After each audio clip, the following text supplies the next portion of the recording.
पापों के प्रायश्चित तथा भगवान विष्णु के आराधन की महिमा।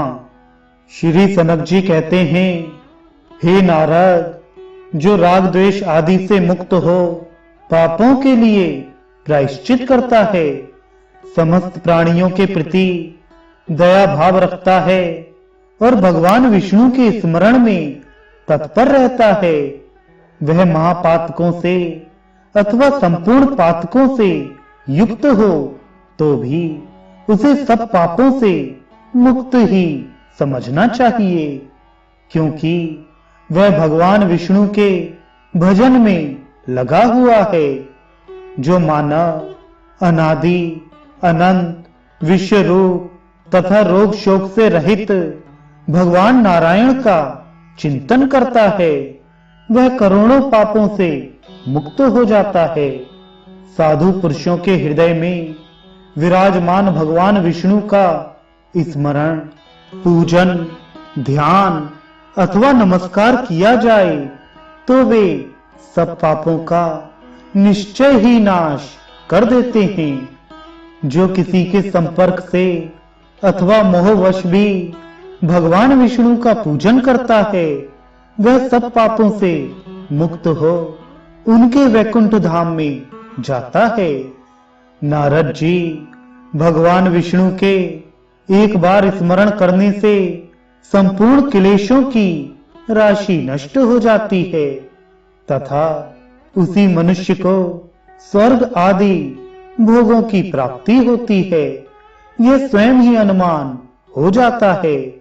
मनुष्य जन्म बड़ा दुर्लभ है।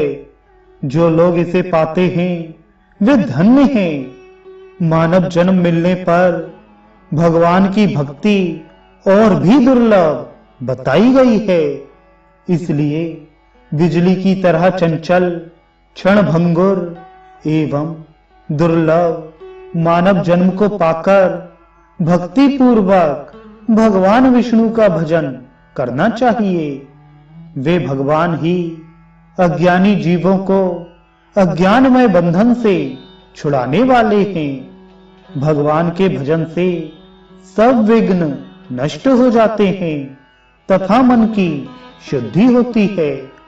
भगवान जनार्दन के पूजित होने पर मनुष्य परम मोक्ष प्राप्त कर लेता है। भगवान की आराधना में लगे हुए मनुष्यों के धर्म, अर्थ, काम और मोक्ष नामक सनातन पुरुषार्थ अवश्य सिद्ध होते हैं, इसमें संशय नहीं है। अरे पुत्र, स्त्री, घर, खेत, धन और धान्य नाम धारण करने वाली मानवीय वृत्ति को पाकर तू घमंड ना कर। काम, क्रोध, लोभ, मोह, मद, परापवाद और निंदा का सर्वथा त्याग करके भक्ति पूर्वक भगवान श्री हरि का भजन कर। सारे व्यापार छोड़कर भगवान जनार्दन की आराधना में लग जा। यमपुरी के वे वृक्ष समीप ही दिखाई देते हैं। जब तक बुढ़ापा नहीं आता, मृत्यु भी जब तक नहीं आ पहुंचती है और इंद्रियां जब तक शिथिल नहीं हो जाती, तभी तक भगवान विष्णु की आराधना कर लेनी चाहिए। यह शरीर नाशवान है।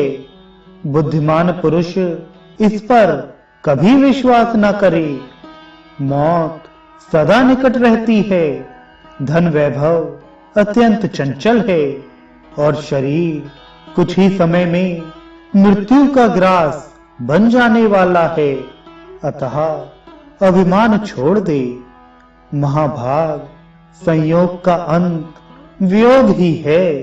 यहाँ सब कुछ क्षणभंगुर है। यह जानकर भगवान जनार्दन की पूजा कर।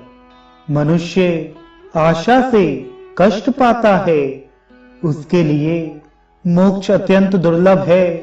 जो भक्ति पूर्वक भगवान विष्णु का भजन करता है, वह महापातकी होने पर भी उस परम धाम को जाता है, जहां जाकर किसी को शोक नहीं होता। साधु शिरोमणि संपूर्ण तीर्थ, समस्त यज्ञ और अंगों सहित सब वेद भी भगवान नारायण के पूजन की 16वीं कला के बराबर भी नहीं हो सकते। जो लोग भगवान विष्णु की भक्ति से वंचित हैं, उन्हें वेद, यज्ञ और शास्त्रों से क्या लाभ हुआ? उन्होंने तीर्थों की सेवा करके क्या पाया? तथा उनके तप और व्रत से भी क्या होने वाला है? जो अनंत स्वरूप निर्ही ओंकार बोध्य वरेण्य वेदांत वेद्य तथा संसार रूपी रोग के वैद्य भगवान विष्णु का यजन करते हैं, वे मनुष्य उन्हीं भगवान अच्युत के वैकुंठ धाम में जाते हैं। जो अनादि आत्मा, अनंत शक्ति संपन्न, जगत के आधार, देवताओं के आराध्य तथा ज्योति स्वरूप परम पुरुष भगवान अच्युत का स्मरण करता है, वह नर अपने नित्य सखा नारायण को प्राप्त कर लेता है।